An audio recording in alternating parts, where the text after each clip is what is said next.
Welcome to This Explainer. Today, we're diving straight into the deeply complex, often polarizing life of Ernesto Che Guevara.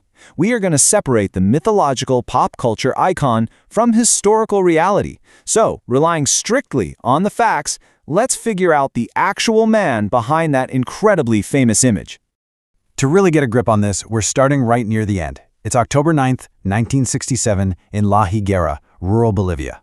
A captured, wounded 39-year-old Guevara defiantly stared down his executioners and uttered those exact words, literally moments before being shot 10 times.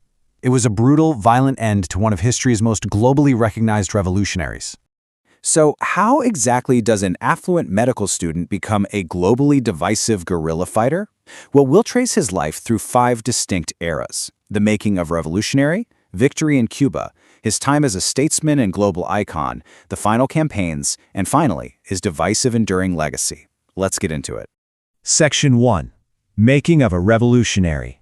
You might be surprised to learn that Guevara was actually born into an eccentric, affluent Argentine family in 1928. His worldview was heavily shaped by the economic fallout of the Great Depression, right outside his door. Now, despite suffering from intensely violent asthma, he was this avid reader and an athlete. But the real path to his radicalization, that kicked off in 1952. He took this notoriously unreliable 1939 motorcycle, dubbed La Poderosa, on a 9-month journey with his buddy Alberto Granado. On that trip, Guevara witnessed massive subsistence-level poverty, and it was juxtaposed sharply right alongside the proud, ancient Inca ruins of South America. It was a massive wake-up call for him. But the absolute defining turning point for him, that happened 2 years later in 1954 in Guatemala. He watched as President Jacobo Arbenz institute sweeping land reforms aimed directly at helping the poor. And then he watched those reforms get completely dismantled by a CIA-backed military coup. This coup, spearheaded by CIA Director Allen Dulles, was explicitly designed to protect the massive political and economic interests of the US-based United Fruit Company. For Guevara, seeing this firsthand absolutely cemented a deep, unshakable hatred of US imperialism. Fleeing the fallout of that coup, he landed in Mexico. And it's here where he met Cuban exiles Fidel and Raul Castro. This is also, funnily enough, where he earned his famous nickname. You see, Che is basically just an Argentine conversational filler. It's kind of like saying right or so or hey in English. Guevara used it so much in casual conversation that his new associates just started calling him Che. Section 2. Victory in Cuba.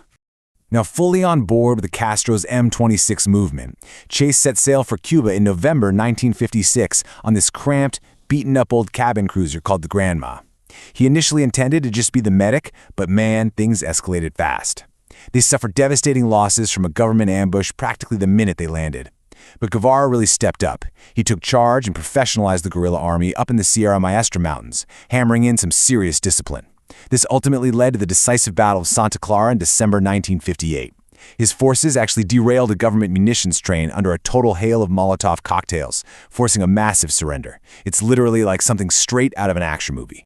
Facing total defeat after that train ambush, the US-backed dictator Fulgencio Batista grabbed hundreds of millions of dollars and fled the country.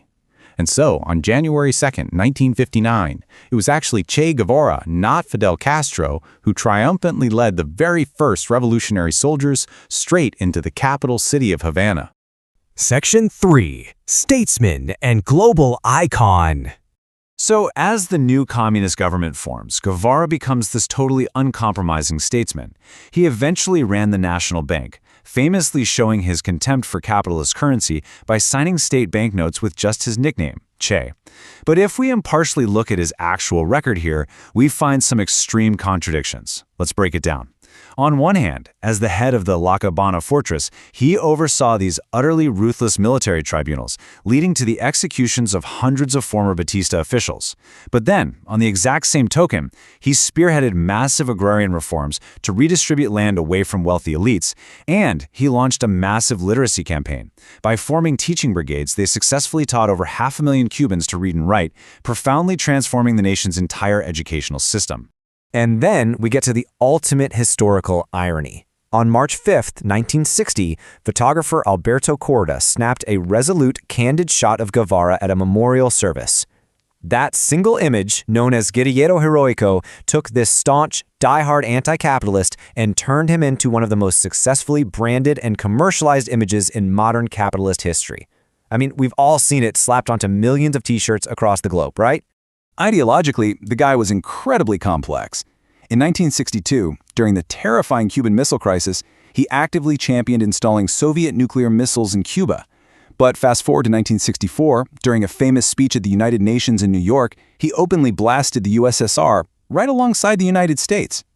This proved that his core, unwavering allegiance was always to anti-imperialism above all else, even if it meant totally alienating his own Soviet allies.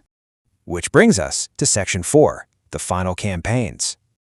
Likely alienated from the Castros over those public anti-Soviet statements, Guevara stepped back from his government roles and left Cuba in 1965. His new goal? Exporting the revolution globally. He started with a grueling, ultimately disastrous 7-month jungle campaign in the Congo. When that failed to gain traction, he still refused to give up. In 1966, he launched a covert expedition into Bolivia. Get this! To slip past authorities, he shaved his iconic hair and beard, dyed the rest of his hair gray, and posed as a balding Uruguayan businessman named Adolfo Mina Gonzalez. His entire plan was to incite a revolution against the military regime of René Barrientos. The problem was, the popular uprising he was banking on, it completely failed to materialize. He had almost zero local support. Soon, he was being heavily tracked by a joint operation between the CIA and the Bolivian government. And while fact here, that tracking operation was actually aided by a former Gestapo operative named Nicholas Barbie. Ultimately, Guevara was cornered and captured in the Euro Ravine on October 8, 1967, and executed by the Barrientos regime the very next day. Section 5. A divisive, enduring legacy. The immediate aftermath of his death was incredibly grim. His hands were actually dismembered for fingerprinting before he was buried in secret. It wasn't until 1997 that his remains were finally discovered, returned to Cuba, and placed in a mausoleum in Santa Clara. But looking contextually at his broader legacy, it's pretty sobering to see that Guevara's deepest fears regarding imperialism absolutely came true in the decades following his death. U.S. interventions in Latin America continued heavily. This included aiding the overthrow of Chile's Salvador Allende in 1973 to install Augusto Pinochet, and supporting highly abusive military juntas in Argentina and Brazil throughout the 70s and 80s. So, having unpacked the facts and separated the man from the pop culture myth, we're going to leave you with this final, objective question to ponder. When you weigh the extreme poverty he witnessed and the undeniable foreign interventions he fought against, right alongside the brutal military tribunals he ordered and the authoritarian system he helped build, was he a justified idealist fighting imperialism, or a man whose legacy is irreparably tarnished by his ruthless methods? Let us know what you think. Thank you so much for joining us for this explainer, and we will see you next time.